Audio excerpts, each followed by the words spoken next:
Your film is now ready to be shown.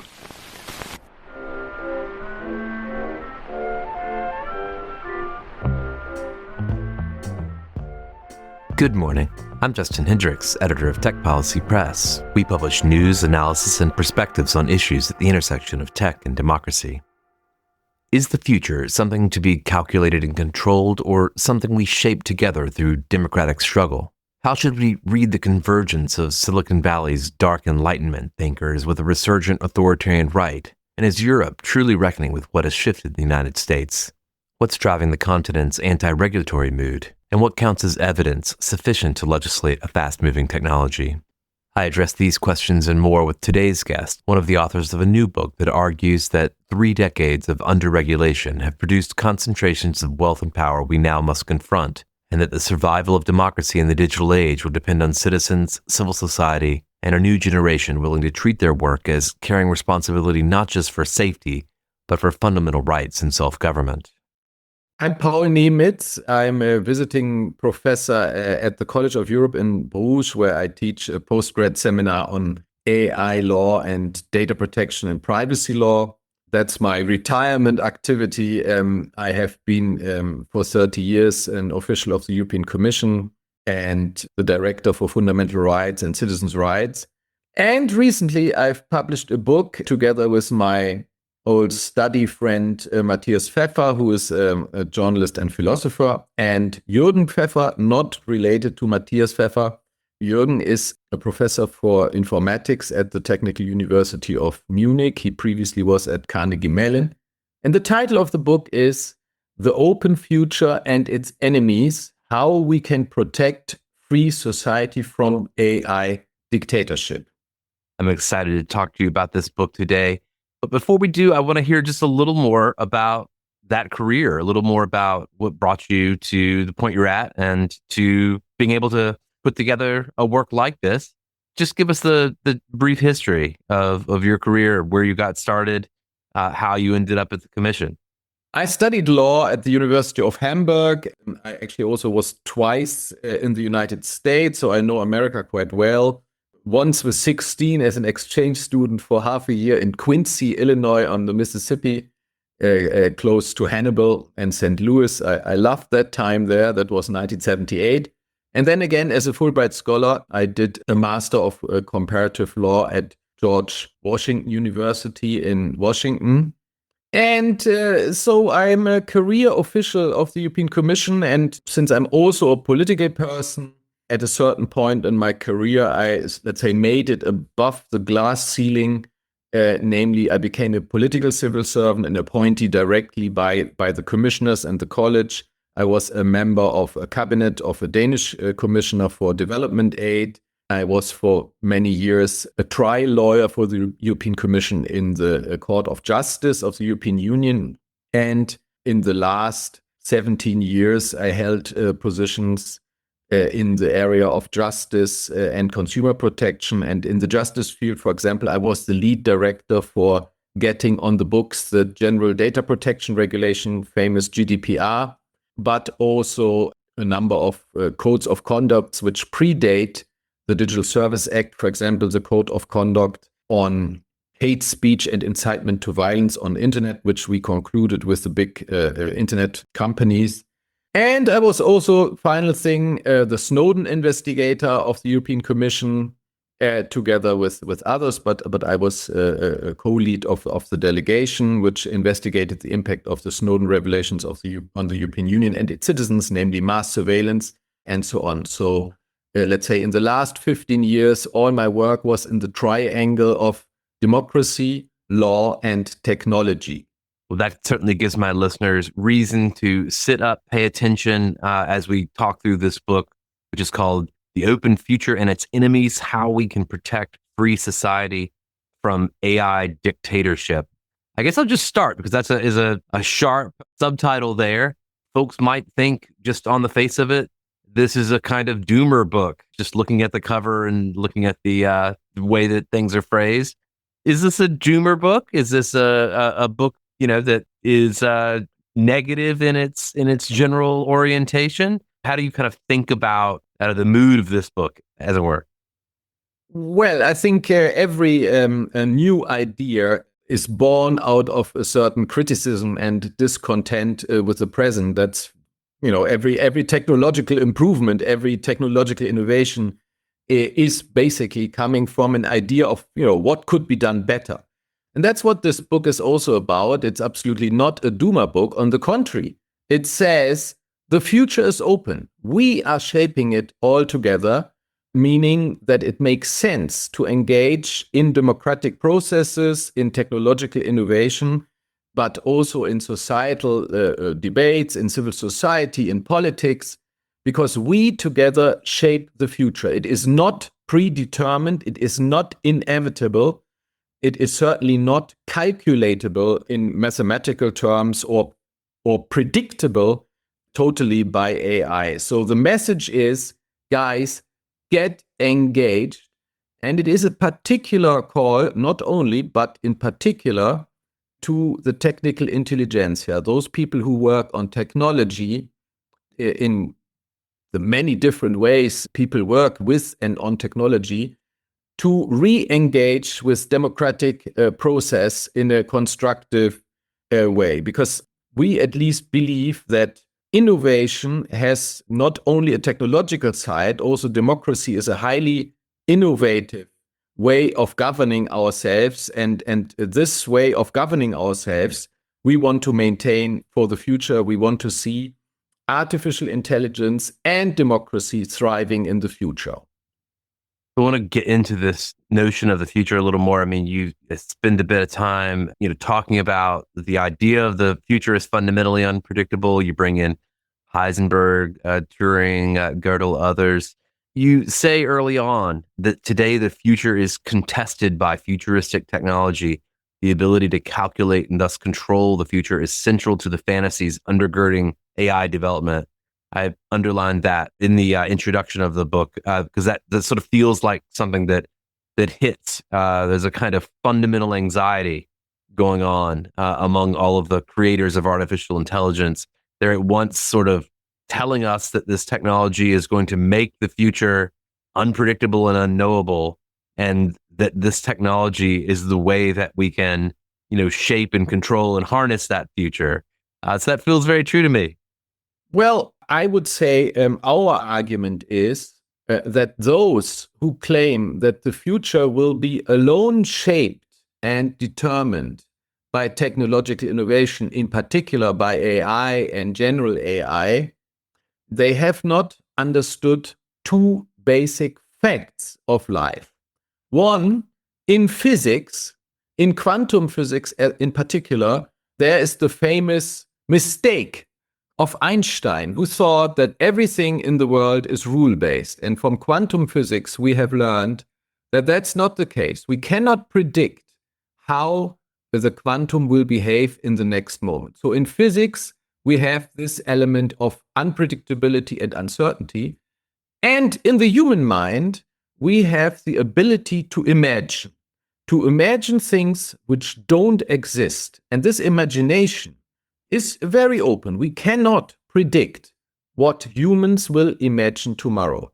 And these two openings, the open future, are a call on us to shape the future together, not to leave the shaping only to, as Lawrence Lessig once said, the 200 engineers who determine how we live in the future, maybe, but to shape it in democratic process, meaning that we all participate, and yes, that we make rules for technology where this is necessary. At least in Europe, we have a very good history in regulating technology. It starts after the Second World War, actually together with America, on the use of atomic power. Atomic power is often quoted as something which is, like artificial intelligence. I remember, and I think we have quoted here Elon Musk and Bill Gates, who said AI is like atomic power. Well,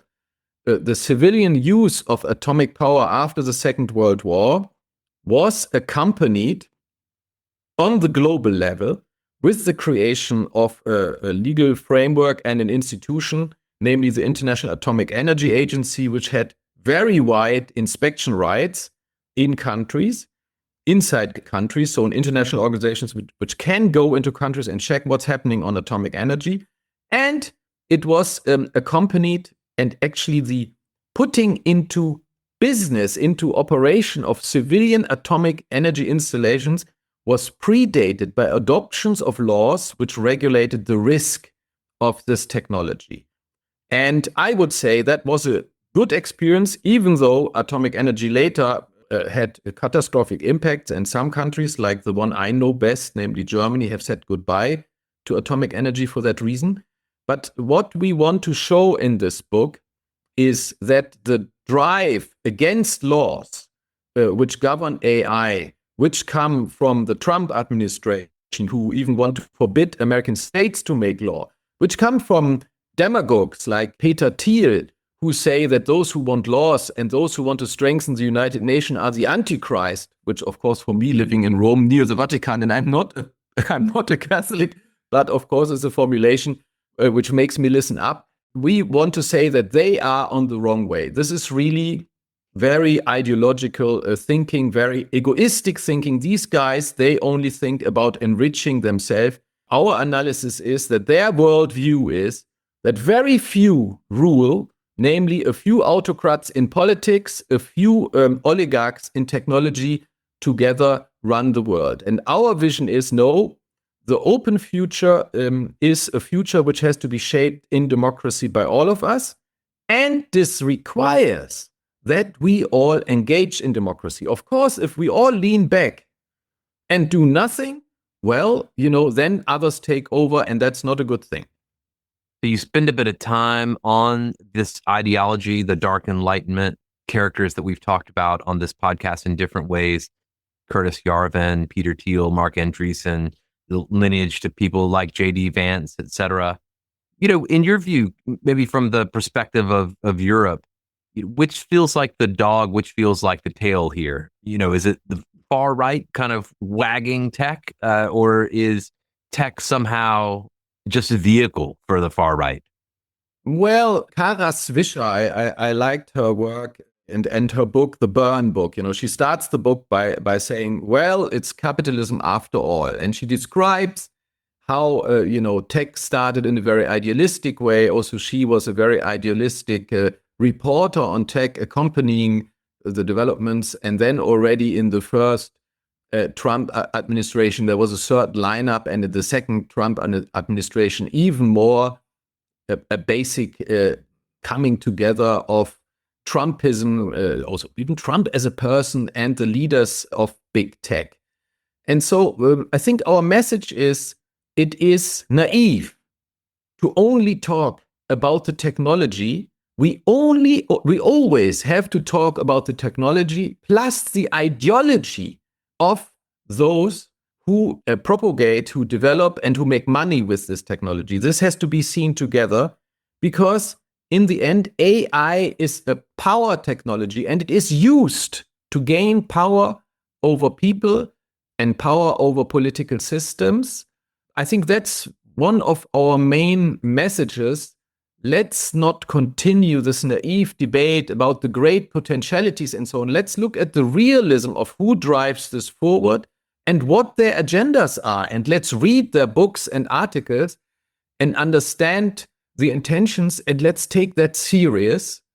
And only if we look in a holistic way at this ideology, together, of course, with the economic realities and technological realities, we will be able to grasp what politically is necessary to give a framework to this technology, but also to the business models which go with this technology, a framework which makes this technology a technology which supports democracy, which supports fundamental rights, which supports people in their freedoms, rather than doing the opposite, namely taking away freedom by manipulating and taking away democracy by basically supporting autocrats and authoritarian forms of thinking and authoritarian forms of government. You say in the book, the pace of authoritarian upheaval in the U.S. is so breathtaking that it is necessary to look at the fundamentals of this transformation. sometimes when I talk to folks in Europe, I get the sense that there's a little bit of an avoidance of this fact, or a sort of desire not to focus too much on it. Maybe it's sort of unnecessary to focus on. Maybe the truth of it's so painful. But do you think it has sunk in Europe, really the extent of what's happened here in the United States? Do you think that for instance, your former colleagues in the Commission or others in European politics have really accepted what has clearly happened here in the United States? Well, I think for all of us in Europe who are political people, it's we all grew up with an America leading on democracy in the world. I mean, after all, it was America together with Britain who brought democracy back to Germany after fascism. I was a Fulbright scholar, so with American scholarship, going to America to learn a little bit more about the democratic American way of life, about the rule of law, and studying law at George Washington. So for all of us who grew up in this transatlantic atmosphere, looking up to the history of democracy in the United States in particular, and the great achievements of democracy in America, this development, of course, is a shock. It's a complete loss of orientation and the good culture of working together. And I think it is sinking in more and more. But, my feeling is the worst is already behind us. We have now seen that the interventions of the very aggressive interventions of Trump, and by the way, also already in the first mandate, Steve Bannon, he came to Italy and brought money with him and, appeared here with the right-wing Prime Minister Meloni. Also, Elon Musk did this. They intervened in the election. J.D. Vance went to Hungary. All this was not very successful. We now have two governments in Europe which have come back to democratic mainstream, in Poland and in Hungary, namely. And in the United States, we see that Trump has a very, very bad opinion polls now below 30%. And I must say the recent paper of OpenAI on the industrial policy for the intelligence age, which mentions the word democracy quite often, in my view, is a signal that a certain repositioning is taking place in the tech scene. Namely, they are preparing already for the life after Trump. I think the predictions in the tech scene are that, this with the bad opinion polls, with the war and so on, this is not good for Americans. They don't like this. So this regime will not continue. And of course, if there is a return to normal rules of democratic government, you will see something in America which is a little bit alike to the awakening and the adjustment of the whole political system, which Germany, for example, saw after the Nazi time. There was a lot of thinking in, changing how politics is run, for example, how the media are organized, and so on. And my bet is that this will happen in America in the post-Trump time, and people are starting to think about it. I think it's good that they are starting to think about it. And I would say it's worth the investment, because certainly neither, hopefully the majority of Americans, but certainly neither others in the rest of the world, and certainly many here in Europe, we wouldn't want to see America sinking again so deep as it has been sinking with Trump.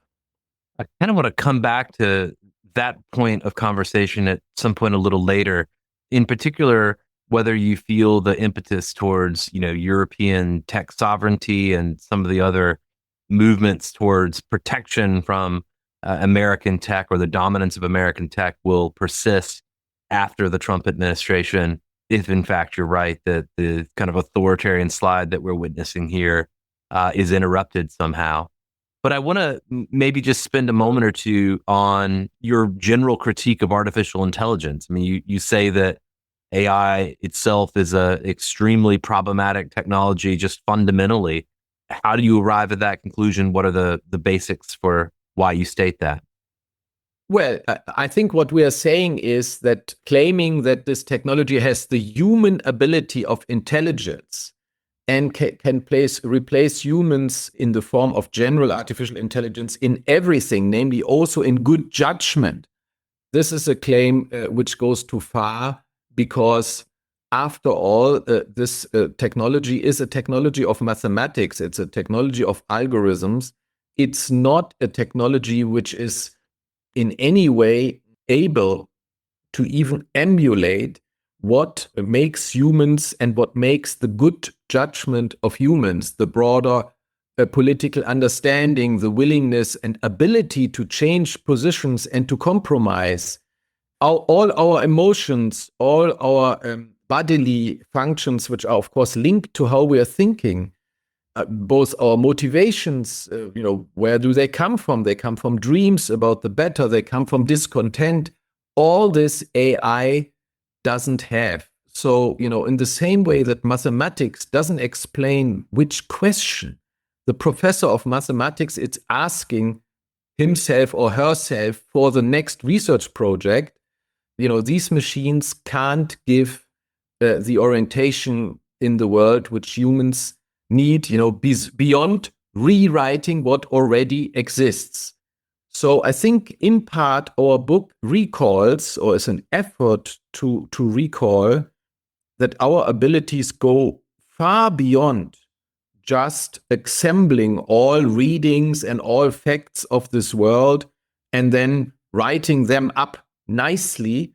And we believe it is important, especially for humans as participants as citizens participants in democratic processes, that we maintain the self-confidence that it is legitimate that we decide individually, we decide together. We are not failing creatures, we are not failing machines of information treatment, compared to AI, but we have both legitimacy and abilities which go beyond that of AI, and everything which anthropomorphizes AI or claims that AI will be able to take over from humans in all respects, we believe that's misguided. It will be a tool, and we must keep it that way, and it is good to keep it this way.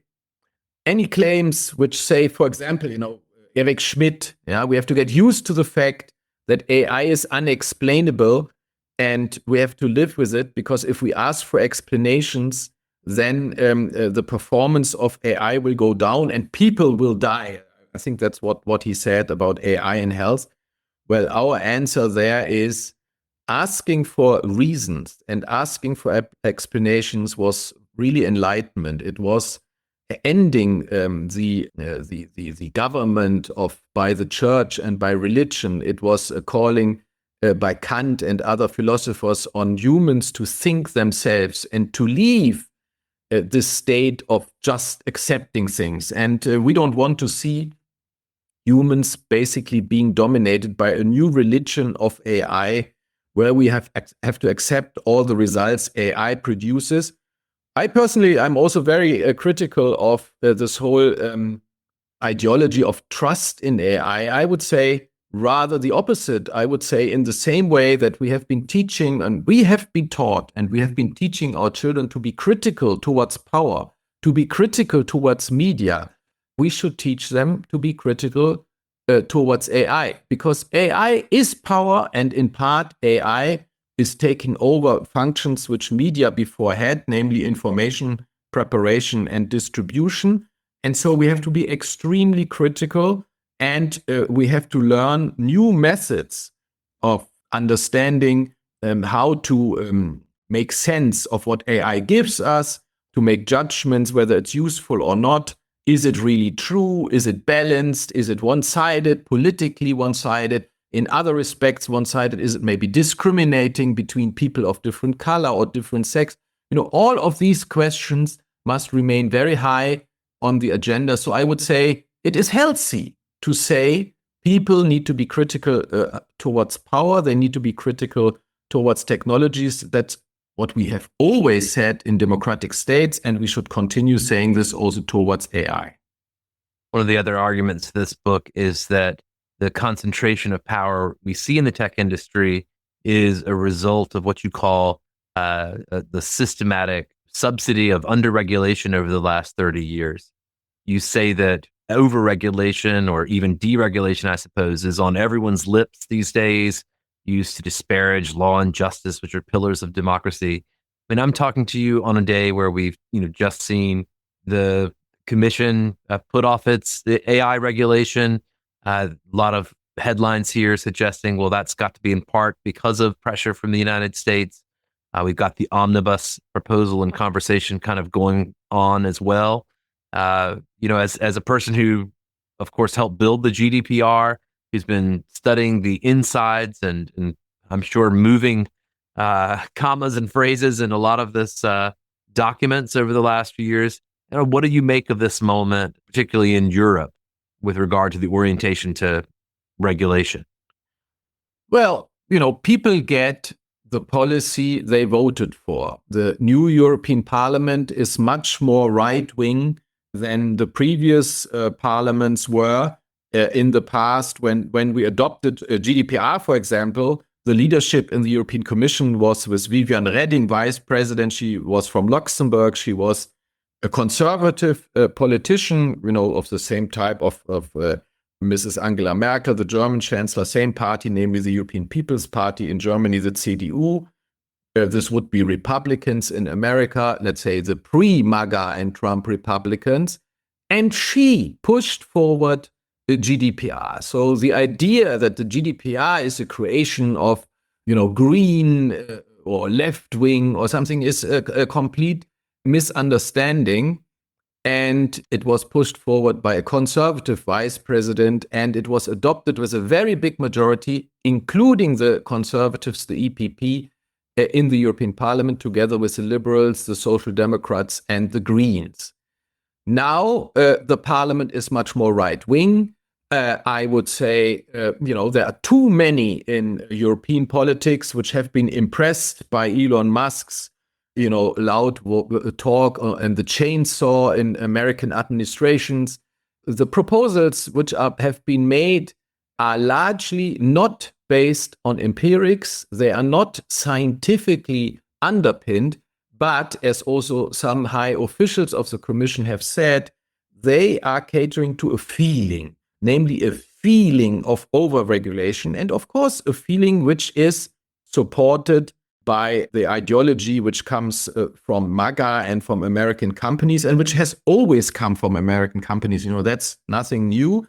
And of course, also business people in Europe of a certain type have this on their lips constantly. In fact, I studied law in Hamburg, which is a business town. And in my first semester, I learned whining is the greeting of the businessman. And the whining which was meant at the time was, the taxes are too high and the labor laws are too protective. So, this view, this neoliberal view of how the world should be has always been around, but it has got some, let's say, push in the last European elections. It is pushed by America.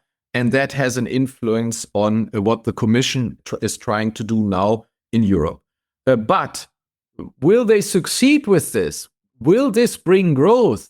Will they actually get all this through the European Parliament? We will have to see. The function of the EPP as the right centralist party is key here, because they must choose whether they stick with the democratic parties, namely the Social Democrats, the Greens, and the Liberals, and make the compromises which are necessary to have such a majority, or do they fall prey to the temptation to go with the extreme right wing? And this will be a test for this party, and it will be also a test for the Commission, whether it goes along with this. My hope is that the EPP has the responsibility and understands its responsibility for democracy and doesn't fall prey to this temptation.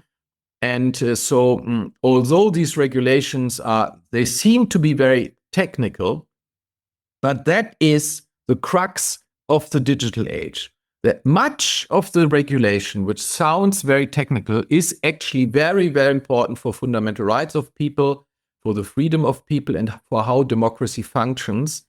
And I can just hope that, in this very ideological drive in catering to feelings of businessmen, European politics doesn't go too far to the right and is not too destructive of, I would say, the good things which we have built in the past and which created legal certainty and which are also part of the European identity.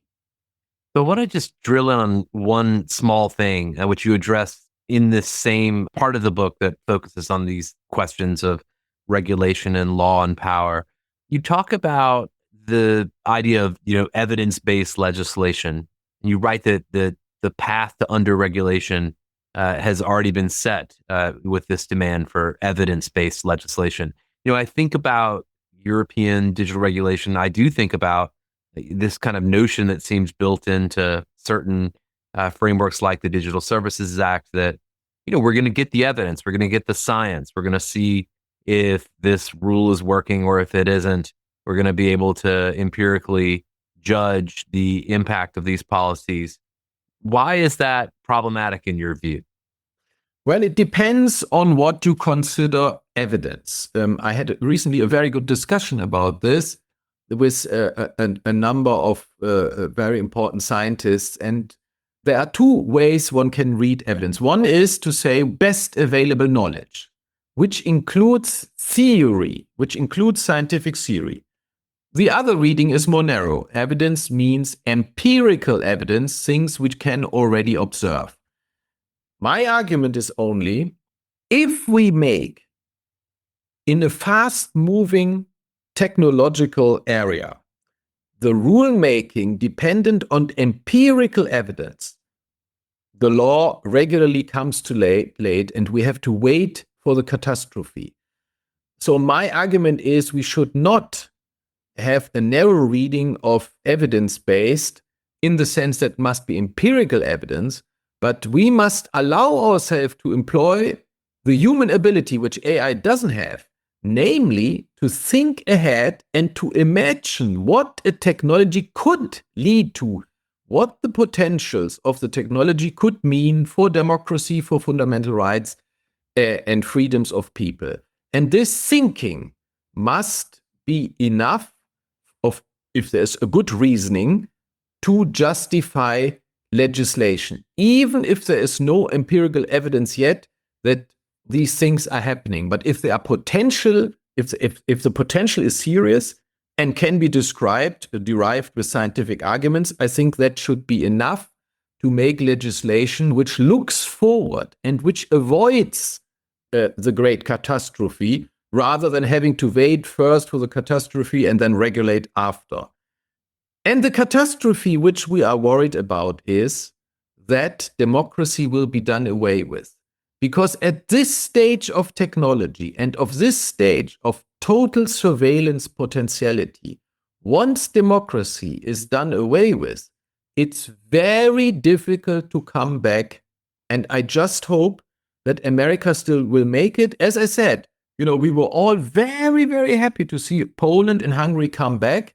Let's hope America will be able also to come back and, for example, make Congress work again and make it possible again that Congress adopts laws on these very important and high-risk technologies like AI. It would be much better for the world, also for Europe, but also for the transatlantic relationship, if America would take charge of regulating the huge economic and technological power it has, rather than leaving it to Europeans. I wonder if we are capable of that, if we don't now sort of see these technology firms, their size, their concentration, as vehicles for empire.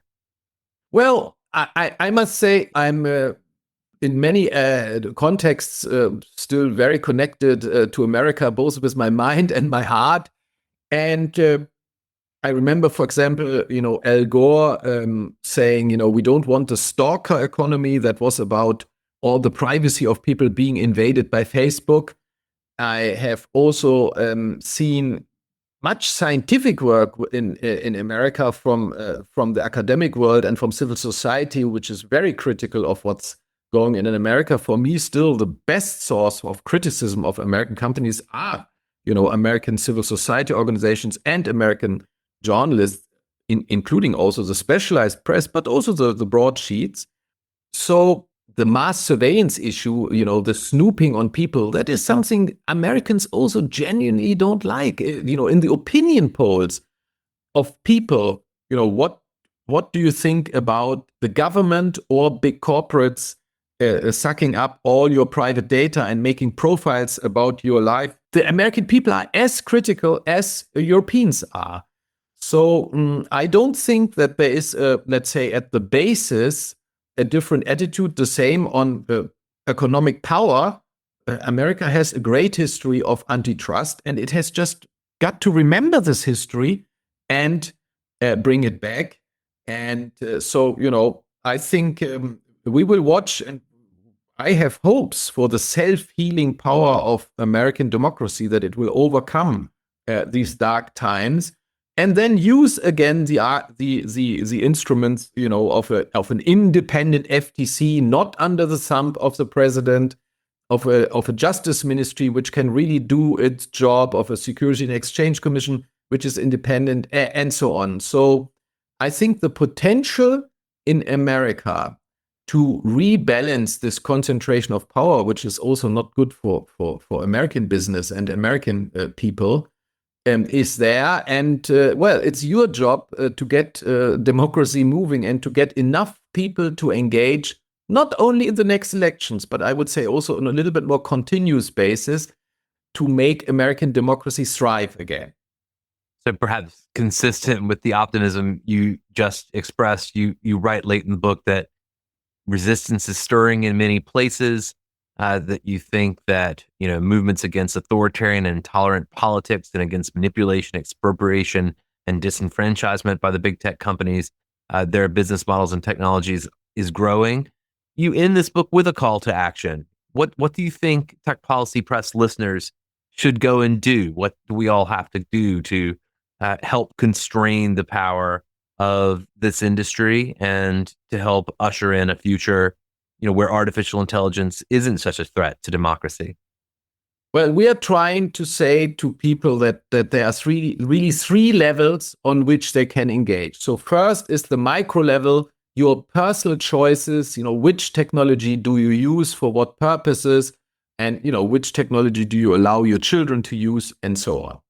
And then there's a second level, which is your closer environment. What technology does your school use, and what technology is used in your company? What technology do you participate in as a manager or a worker? And, are there choices possible? And is there a debate possible? Can you convince people in your company, to use a different type of technology, move to open source, move to the Fediverse, move to more transparent business models? And then, of course, third level is the political level. Well, people can, of course, engage with political movements, political parties. They can engage in civil society. And this is, some civil society in America is extremely strong. And I would wish that this engagement, especially of those who know about this technology and who work with it, the people who have studied informatics, the people who have studied mathematics, physics, the engineers, that they understand that we are in a new age, in the sense that they now carry a responsibility for fundamental rights of people and for democracy, which previously they didn't carry. They always carried a responsibility for the safety in terms of avoiding, physical damage, in terms of avoiding, an electric shock to a person. But now their responsibility goes much further. And I think, this is something which really people need to take to heart when they work in a technological context, that this technology now touches on much more than just, previously the physics of things. It touches on how our society works. And therefore, we need also the universities to take charge and to start educating engineers, which we call engineers for democracy. We need people who are educated on the one hand to understand the technological potentiality of what's coming. What can this technology do? What can AI do? And on the other hand, they must have an understanding of society, of rights, of people, of how democracy works, to understand the impact of the technology and its potential impact on society, and to be able to do impact assessments of technology so that we can together then orient technology towards sustaining democracy rather than undermining it, and sustaining fundamental rights and freedoms and liberties of people rather than taking them away through, dirty engineering for persuasion, which makes people dependent and allows to manipulate people rather than making people thrive in their freedoms and their conscious choices. Almost at the very end of this book, you say the future of democracy, like the future of freedom and self-determination, will be decided in the digital arena. It is by no means certain that democracy will survive AI, but perhaps it can also emerge stronger from this transformation. The choice will be made through digital policy. Sounds like a call to action for Tech Policy Press listeners, no doubt. On this Thursday morning that I'm speaking to you, are you optimistic? Are you optimistic that we'll be able to run this course? Yes, I would say alone the fact that tech policy exists and is so successful is already a cause for optimism. I'm also the European ambassador, honorary ambassador of the Boston Global Forum. I have very good discussions there, for example, with people from the MIT and Harvard University. I've really met many people in America, all of which, I call, the good America. I think it is very strong. I think it is still there. And there's ample opportunity to engage. And to come back to the recent paper of OpenAI, but also, for example, to mention Woodrow Hartzog and his colleague at Boston University, the paper on AI and democracy written by lawyers, and I've seen many other papers by professors of informatics and so on. If you now search for AI democracy, there is a positive trend in America to work on these subjects with optimism and with rigor for the future. So as I said initially, I read this paper of OpenAI on the industrial policy for the intelligence age as a repositioning, a little bit like Mark Zuckerberg tried in 2019 with his article in the Washington Post, where he called for regulation, seemingly giving up the drive against regulation and democratic regulation. So I would hope that now, this time, we will not see again a falling back into the anti-legislation drive, which we saw with Facebook and Mark Zuckerberg. I would hope that this new work, which is taking place in America and Europe on AI for democracy, on engineers for democracy, on AI which supports people's choices as free people and not as manipulated people, that this is becoming really stronger. And I think it is already a world trend.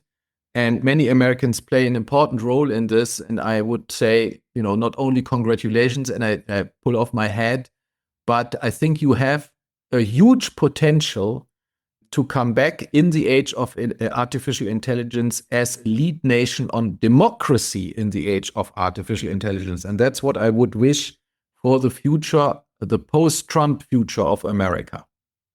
Well, let's make a plan to come back and revisit this and check in and see how it's going at some interval in the future. Paul, I appreciate you speaking to me today. This book's called The Open Future and Its Enemies, How We Can Protect Free Society from AI Dictatorship. Paul Nimitz, Matthias Pfeffer and Jürgen Pfeffer, my best to them as well. Thank you so much for joining me. Thank you, Justin.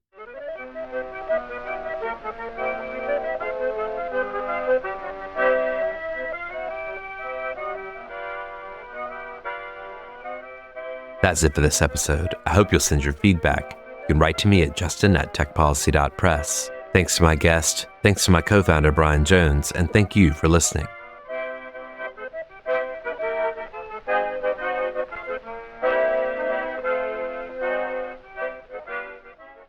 Tech Policy Press.